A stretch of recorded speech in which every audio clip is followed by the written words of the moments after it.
Hello pharma warriors, कैसे हैं आप सब। आशा करता हूं कि आप सब स्वस्थ और मस्त होंगे।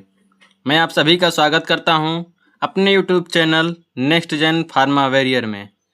आज की हम इस वीडियो में पढ़ने वाले हैं जनरल फार्मेसी, जो 2026 में पीसीआई ने जारी किया है न्यू सिलेबस। उसके अकॉर्डिंग हम जनरल फार्मेसी पढ़ने वाले हैं। अगर आप मेरी चैनल पर नए हैं तो चैनल को सब्सक्राइब करिए और बेल आइकन को दबाना ना भूलिएगा।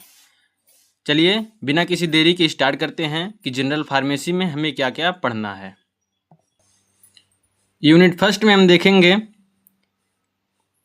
Introduction to pharmacy and pharmaceutical calculation. Pharmacy and pharmaceutical calculation क्या है उसके बारे में देखेंगे। फर्स्ट पहले देख लेते हैं हम डिफिनेशन ऑफ फार्मेसी। फार्मेसी की डिफिनेशन क्या है। Pharmacy is the branch of health sciences that deals with the preparation, dispensing, storage and proper usage of medicine. Health science की एक ब्रांच है जो प्रिपरेशन, डिस्पेंसिंग, स्टोरेज और प्रॉपर यूज ऑफ मेडिसिन को deal करती है। आगे देखेंगे ये scope of pharmacy. Community pharmacy, hospital pharmacy, clinical pharmacy, industrial pharmacy, regulatory affairs, pharmacovigilance and research and development. आपको इसका स्कोप है कम्युनिटी में फार्मेसी कैसे मदद करता है, हॉस्पिटल में फार्मेसी कैसे मदद करता है, क्लिनिकल क्लिनिक में कैसे फार्मेसी का रोल होता है, और इंडस्ट्री में कैसे रोल होता है फार्मेसी का, रेगुलेटरी में कैसे होता है, फार्माकोविजिलेंस में कैसे फार्मेसी का रोल होता है, और रिसर्च एंड डेवलपमेंट में क्या फार्मेसी का रोल होता है, आप सब को देखने को मिलेगा। आगे देखेंगे हिस्ट्री ऑफ फार्मेसी। फार्मेसी की हिस्ट्री क्या है, कहाँ से आया, कैसे आया, आप सब इसको देखेंगे। वर्ल्ड माइलस्टोन्स मतलब वर्ल्ड बेसिस पे 1240 1240 में first pharmacy regulation in Europe में फर्स्ट फार्मेसी रेगुलेशन हुआ था। 1821 में आइसोलेशन ऑफ मार्फिन का आइसोलेशन हुआ था। आगे देखेंगे 1928 में हम देखेंगे discovery of penicillin by Alexander Fleming द्वारा पेनिसिलिन का डिस्कवरी हुआ था। Modern biotechnology and AI based drug discover भी हुआ था इसी सन में। आगे देखेंगे इंडिया में pharmacy in India. 1948 pharmacy act enacted हुआ था, फार्मेसी एक्ट लागू हुआ।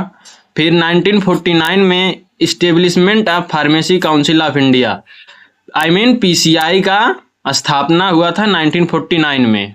पीसीआई जो जारी किया है सिलेबस हमारा। Next point, PCI regulates pharmacy education and profession. PCI he pharmacy education and profession को रेगुलेट करता है। आगे देखेंगे हम थर्ड पॉइंट पे आता है डोजेज फॉर्म।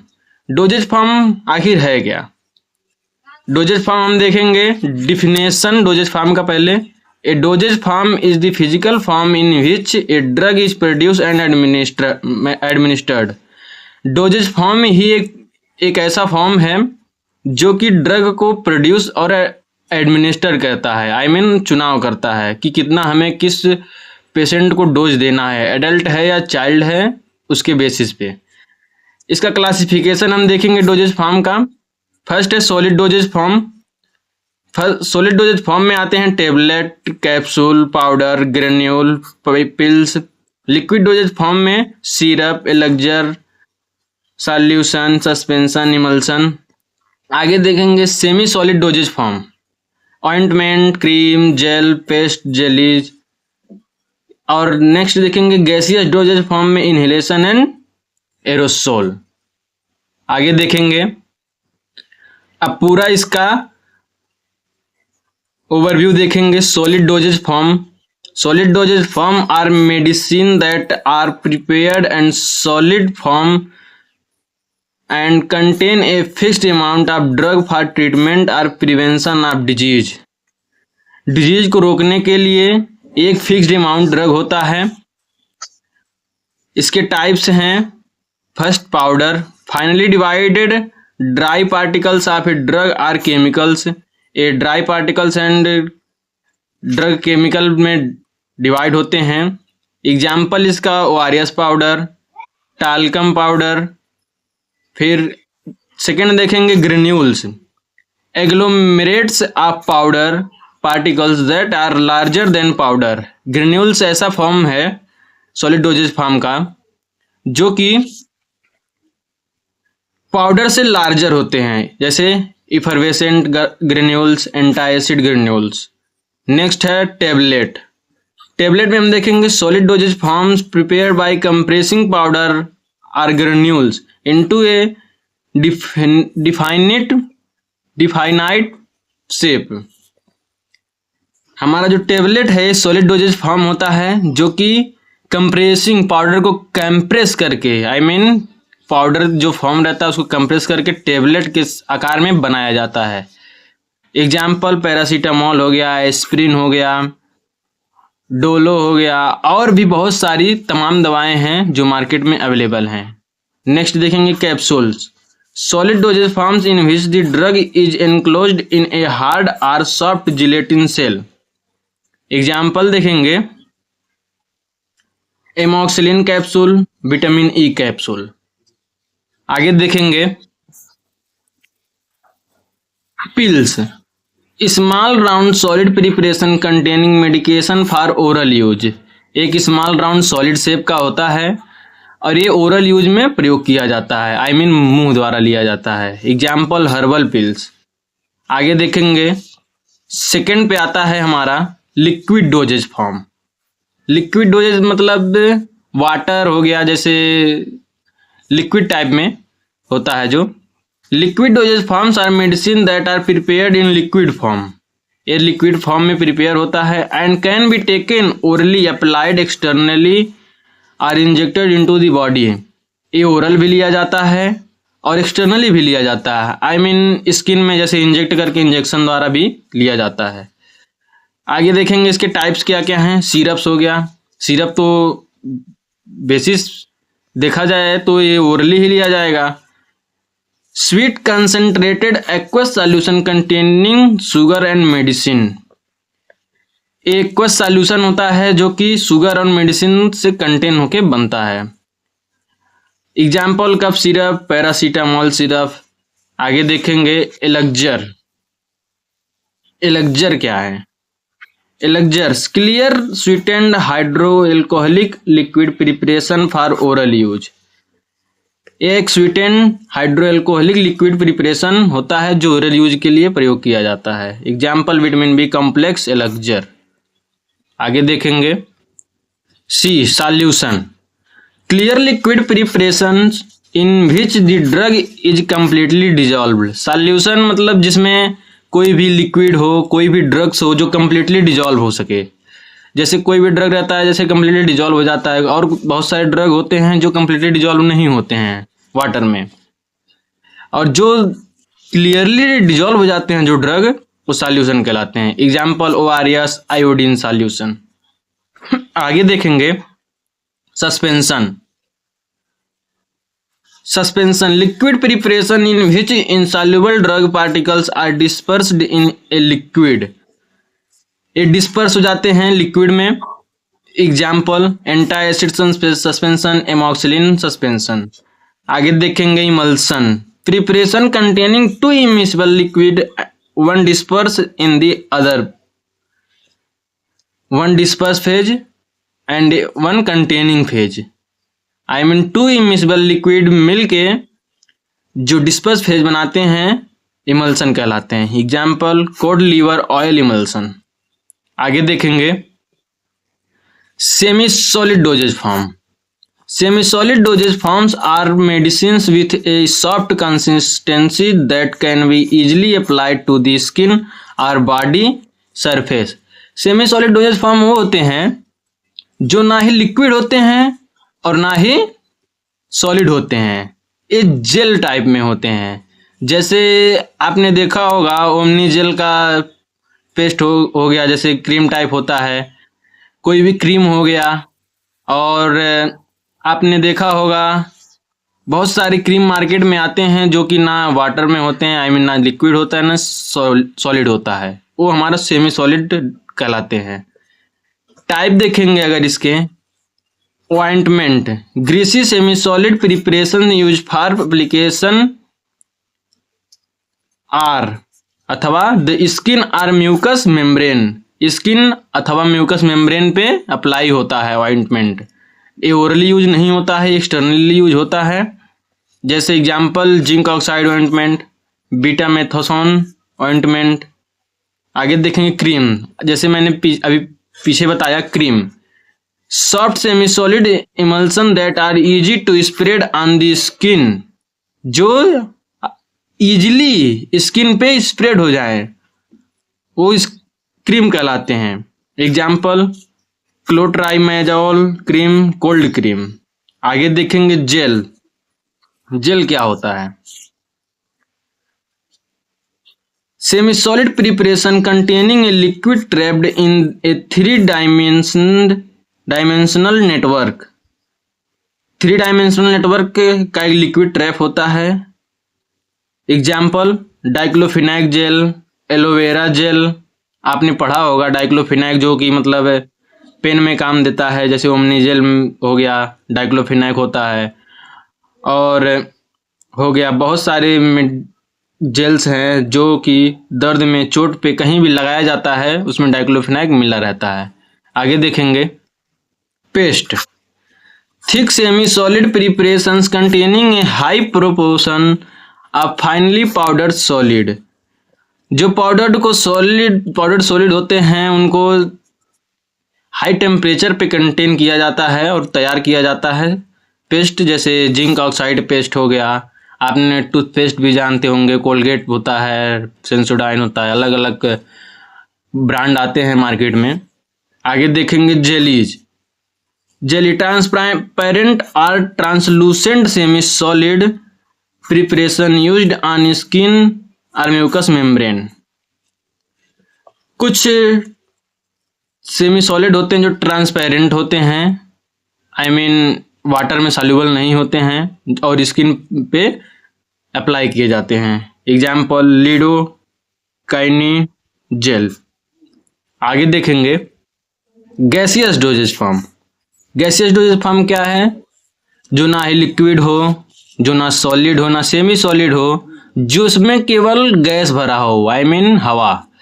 जैसे एग्जाम्पल इसका डिफिनेशन देखें, gaseous dosage forms are medicine given as gases or vapours that are inhaled through the nose or mouth, जो कि माउथ अथवा नोज द्वारा इनहेल किया जाता है, गैसियस डोजेज फॉर्म होते हैं। एग्जाम्पल जैसे इसके टाइप्स हैं, inhalation, medicinal gases or vapours inhaled into the lungs for local और सिस्टमिक इफेक्ट। इनहेलेशन इनहेल किए जाते हैं लंग्स द्वारा, आई मीन मुंह के द्वारा लिए जाते हैं, जैसे लगाया जाता है मुंह में। जैसे आपने देखा होगा जब कोई पेशेंट को सांस नहीं ले पाता है तो उसके एक ऑक्सीजन इनहेलर लगाया जाता है, यहाँ पे एग्जाम्पल में दिया भी है। आगे देखेंगे एरोसोल। एरोसोल क्या होता है? Aerosol, drug particles or droplet dispersed in a gas and deliver through a pressurised container. एक कंटेनर में इकट्ठा करके रख लिया जाता है, और जैसे ड्रॉपलेट हो गए, ड्रग पार्टिकल्स होते हैं, उनको एक कंटेनर में इकट्ठा करके रख लेते हैं। और कोई पेशेंट होता है, जैसे आपने अस्थमा में देखा होगा, उसको लगा दिया जाता है सांस जब उसका फूलता है। Example salbutamol inhaler for asthma. देख लिए यहाँ पे आप एग्जाम्पल में अस्थमा दिया भी है, साल्ब्यूटामॉल इनहेलर, जो कि अस्थमा में प्रयोग होता है। आगे देखेंगे एडवांटेज ऑफ डोजेज फॉर्म। आखिर डोजेज फॉर्म का एडवांटेज क्या है? फर्स्ट पॉइंट एक्यूरेट डोज, हम एक्यूरेट डोज दे सकते हैं। इजी एडमिनिस्ट्रेशन, आसानी से एडमिनिस्ट्रेट कर सकते हैं, आई मीन जान सकते हैं, चुनाव कर सकते हैं कि कौन सा ड्रग कब देना है। इम्प्रूव स्टेबिलिटी, स्टेबिलिटी इम्प्रूव करा सकते हैं। Better patient compliance, better patient compliance करा सकते हैं। आगे देखेंगे फार्मास्यूटिकल कैलकुलेशंस। फार्मास्यूटिकल कैलकुलेशन का प्रयोग तब होता है जब कभी एडल्ट या फिर चाइल्ड को जब डोज देना रहता है तो हम पता नहीं कर पाते हैं कि एडल्ट को कितना डोज दें और चाइल्ड को कितना डोज दें, तो उसी के लिए हमें फार्मास्यूटिकल कैलकुलेशन पढ़ना पड़ेगा। डिफिनेशन देखेंगे पहले इसका। Pharmaceutical calculations are the mathematical calculation used in pharmacy. Mathematical calculation होता है जो कि फार्मेसी में यूज होता है और यूज होता है prepare, dispense and administer medicine accurately and safely. ये देखिए, जैसे मैंने आपको पीछे बताया कि डोज एक्यूरेट पता करने के लिए इसका प्रयोग किया जाता है। आपने यहाँ पे देखा भी, सेफली एक्यूरेटली मेडिसिन को सेफली और एक्यूरेटली एडमिनिस्टर करने के लिए इसका प्रयोग किया जाता है। और दूसरा अगर डिफिनेशन हम देखें, pharmaceutical calculation are calculation used to determine the correct amount of drug solution और डोजेज रिक्वायर्ड फॉर पेशेंट। हमारा जो फार्मास्यूटिकल कैलकुलेशन है, एक करेक्ट अमाउंट ऑफ ड्रग को, आई मीन सही अमाउंट क्या है ड्रग की, उसको डिटरमाइन करने के लिए हमें फार्मास्यूटिकल कैलकुलेशन का प्रयोग किया जाता है। हम फार्मास्यूटिकल कैलकुलेशन का प्रयोग करते हैं। आगे देखेंगे इसके इम्पोर्टेंस क्या क्या है।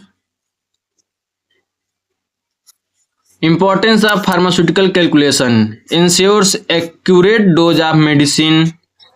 एक्यूरेट डोज, मेडिसिन का एक्यूरेट डोज पता कर सकते हैं। Prevent medication errors, medication error को प्रिवेंट करता है, आई मीन रोकता है। आगे देखेंगे help in preparation of formulation, preparation of formulation में हेल्प करता है। मेंटेन पेशेंट सेफ्टी, पेशेंट की सेफ्टी को मेंटेन करता है। Used in hospital, industrial and community pharmacies, hospital में भी, इंडस्ट्री में भी, कम्युनिटी फार्मेसी में भी इसका उपयोग होता है। आगे देखेंगे फार्मास्यूटिकल कैलकुलेशन के कुछ टाइप्स भी हैं। परसेंटेज स्ट्रेंथ फर्स्ट है। Percentage strength express the amount of drug present in 100 parts of preparation.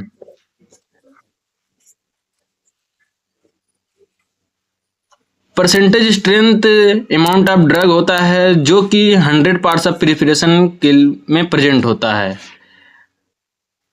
Types, percentage weight by weight, number of grams of solute present in 100 gram of solution. Weight by weight, इसी से हमें पता चल रहा है number of grams solute present in 100 grams. Weight की बात हुई है तो इसीलिए यहाँ पे ग्राम लगा है। ऑफ सॉल्यूशन, फार्मूला इसका percentage weight by weight equal to weight of solute upon weight of solution into 100। Solute and solution का वेट इंटू 100। सेकेंड देखेंगे percentage weight by volume, number of grams of solute present in 100 ml of solution. आप पीछे देखे होंगे wait by wait, वहां पे यहाँ पे 100 ग्राम था, यहाँ पे 100 ml हो गया है और ये वेट है इसीलिए यहाँ पे ग्राम्स है। इसका फार्मूला देखेंगे परसेंटेज वेट बाय वॉल्यूम बराबर wait of solute upon volume of solution into 100। Solution का वेट और सॉल्यूट का वेट और सॉल्यूशन का वॉल्यूम इंटू 100। आगे देखेंगे वेट वॉल्यूम बाय वॉल्यूम। आखिर वॉल्यूम बाय वॉल्यूम क्या है? Percentage volume by volume, number of ml of liquid present in 100 ml of solution. आपने पीछे देखा था वेट था तो ग्राम लग रहा था, वॉल्यूम है तो ml लग रहा है। आपने पीछे देखा यहाँ पे वेट बाय वेट में 100 ग्राम था तो 100 ml हो गया है। तो इसका इजीली क्या हो जाएगा, नंबर ऑफ ml, केवल आपको ml और ग्राम में चेंज लाने हैं। अगर वेट बाय वॉल्यूम है, number of gram of solute present in 100 ml of solution. अगर वॉल्यूम है तो ml लगाइए, अगर वेट है तो ग्राम लगाइए। इसका फार्मूला है percentage weight by volume by volume, volume of solute, volume of solution, solute का वॉल्यूम क्या है और सॉल्यूशन का वॉल्यूम क्या है, इनटू 100। आगे देखेंगे रेशियो स्ट्रेंथ क्या है। सेकंड है ratio strength. Ratio strength is the ratio of solute of solution expressed as 1/x। यह सॉल्यूट ऑफ सॉल्यूशन का रेशियो है जो कि 1/x में प्रेजेंट करता है। इसका फार्मूला है amount of solute upon amount of solution. Solute की कितनी मात्रा है और सॉल्यूशन का कितना मात्रा है, वो हमारा रेशियो स्ट्रेंथ कहलाता है। अगर आगे देखें तो 1 क्या है, 1 part of solute, 1 is 1 part of solute, x total part of solute solution, x is total part of solution and 1 is 1 part of solute. आगे देखेंगे third dilution method. Dilution method क्या होता है, dilution is the process of reducing the concentration of A solution by adding a suitable solvent. Solution में suitable solvent I mean जो विलायक होता है उसके घुलने पे जो हमें रिड्यूस होता है, जो कंसंट्रेशन प्राप्त होती है, वो डाइल्यूशन मेथड कहलाता है। Example, dilution is equal to C1 into V1 is equal to C2 into V2। अब आगे देखें कि C1 और V1 C2 V2 है क्या। C1 is initial concentration, V1 is initial volume, C2 is final concentration और V2 इज फाइनल वॉल्यूम। आपको समझ में आ गया होगा। आगे चलेंगे इसी माध्यम से। आगे देखेंगे एलिगेशन मेथड। एलिगेशन मेथड क्या होता है। Alligation is a method use to calculate the proportion in which two preparation of different strength must be fixed to obtain a preparation of desired strength. ये calculate the proportion in which two preparation of different strength. जो two preparation होते हैं I mean दो किसी drug का जो preparation होता है उसको डिफरेंट स्ट्रेंथ में ऑब्टेन करने के लिए जो डिजायर्ड स्ट्रेंथ की आवश्यकता होती है, एलिगेशन मेथड कहलाती है। इसका फार्मूला है हायर स्ट्रेंथ, डिजायर्ड स्ट्रेंथ को D से और लोअर स्ट्रेंथ को L से। इसका फार्मूला है parts of lower equal to H in minus D, parts of higher equal to D minus L। इसे हमें क्या देखने को मिलता है, लोअर के लिए हमें higher strength minus desire strength की आवश्यकता होगी और हायर के लिए हमें desire strength minus lower strength की आवश्यकता होगी। आगे देखेंगे डोज कैलकुलेशन। डोज कैलकुलेशन आखिर है क्या। Dose calculation is use to determine the amount of medicine required for patient. जैसे मैंने पीछे बताया फार्मास्यूटिकल कैलकुलेशन का यूज कि हमें चाइल्ड और एडल्ट के बीच डोज पता करने के लिए इसका प्रयोग किया जाता है। इसी में एक पॉइंट है डोज कैलकुलेशन, जो कि करेक्ट अमाउंट डिटरमाइन करने के लिए, मेडिसिन का करेक्ट अमाउंट डिटरमाइन करने के लिए हमें इस कैलकुलेशन की आवश्यकता पड़ती है। एग्जाम्पल आई मीन फार्मूला इसका देखेंगे, dose calculation is equal to desired dose upon available dose into quantity. इसका डिजायर्ड डोज क्या है, जो मतलब जितनी आवश्यकता है, और अवेलेबल डोज कितना है। आई मीन जैसे पैरासीटामॉल हमें देना है, डिजायर्ड डोज हमको नहीं पता है, अवेलेबल 500 mg है और क्वांटिटी कितनी है वो देख लेनी है। और डिजायर्ड वॉल्यूम, डिजायर्ड डोज पता करने के लिए हम इसको पता कर सकते हैं कि चाइल्ड को कितना देना है, एडल्ट को कितना देना है। और अगर इसका दूसरा फार्मूला देखें तो D/H × Q। इसको प्रेजेंट किया गया है डिजायर्ड डोज को डी से और अवेलेबल डोज को एच से और क्वांटिटी को क्यू से। आपने जैसे पीछे देखा था डिजायर्ड स्ट्रेंथ को डी से किया गया था और यहाँ पे डिजायर्ड डोज को डी से किया गया है। आगे देखेंगे इसी माध्यम से स्पेसिफिक ग्रेविटी क्या है। Specific gravity is the ratio of the weight of a substance to the weight of an equal volume water at the same temperature. आप समझ रहे होंगे ग्रेविटी मतलब गुरुत्वाकर्षण बल। यहाँ पे ग्रेविटी मतलब दूसरा चीज है, ए ratio of the weight of substance. ये वेट ऑफ सब्सटेंस का रेशियो होता है जो कि एक इक्वल अमाउंट में वाटर के एक इक्वल अमाउंट पर ही सेम टेम्परेचर पर वाटर की इक्वल अमाउंट को वेट किया जाता है रेशियो के हिसाब से। इसका फार्मूला है specific gravity weight of substance WS से प्रेजेंट किया गया है weight of equal amount of water. आगे देखेंगे डेंसिटी। डेंसिटी क्या होता है? डेंसिटी मतलब घनत्व। तो आपने पीछे 12th में भी पढ़ा होगा डेंसिटी के बारे में। Density is the mass of a substance per unit volume. A mass of substance per unit volume होता है। फार्मूला देखें density is equal to mass upon volume, अथवा डेंसिटी को हम रो से करते हैं present is equal to mass को m से वॉल्यूम को v से। आपने 12th में भी इसे पढ़ा होगा। ये फार्मूला बहुत ही यूजफुल था केमिस्ट्री में। पहले जितना मैंने आपको पढ़ाया पहले आपको फार्मास्यूटिक्स में पढ़ने को मिलते थे, लेकिन जो PCI ने जारी किया है न्यू सिलेबस के हिसाब से आपको जनरल फार्मेसी में सारे सब्जेक्ट पढ़ने को मिल रहे हैं, ये सारे पॉइंट्स पढ़ने को मिल रहे हैं। तो आशा करता हूँ कि आपको ये लेक्चर आपको समझ में आया होगा। अगर आप हमारे चैनल पर नए हैं तो चैनल को सब्सक्राइब करिएगा और बेल आइकन दबाना ना भूलिएगा। अगर वीडियो पसंद आई हो तो लाइक करिएगा, शेयर करिएगा।